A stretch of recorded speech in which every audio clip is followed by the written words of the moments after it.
గద్దర్ తాత ఈ జోన్ అంతా అంటే తెలంగాణ మట్టి సింగర్స్ కానివ్వండి, ఆంధ్ర నుంచి ఉన్న మట్టి సింగర్స్ని చాలా తక్కువ రేర్ కేసెస్లో అడుగుతుంటారు చాలామంది. బట్ సార్ నాకు ఫస్ట్ కాల్లోనే అడిగింది ఏంటంటే, ఇట్లా జెన్యూన్గా జానపదాలు పాడేవాళ్ళు కావాలి, జెన్యూన్గా తెలంగాణ కల్చర్ కానివ్వండి, ఆంధ్ర కల్చర్ని ఇలా పట్టుకొని తిరిగే వాళ్ళు కావాలి అని చెప్పారు.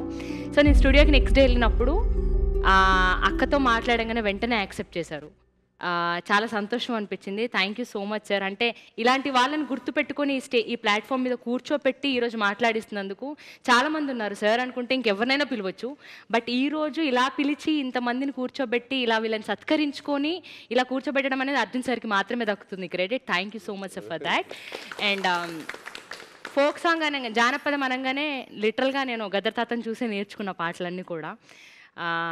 ఆయన వాళ్ళ ఇంట్లో ఒక బిడ్డగా ఉన్నందుకు నిజంగా నేను అదృష్టంగా ఫీల్ అవుతూ ఈరోజు ఈ పాటకి అక్క రావడం, అమ్మ రావడం, వీళ్ళందరూ రావడం నిజంగా చాలా సంతోషంగా ఉంది. ఈ పాటను నాతో పాడించినందుకు అనూప్ సార్కి, అర్జున్ సార్కి థ్యాంక్ యూ సో మచ్.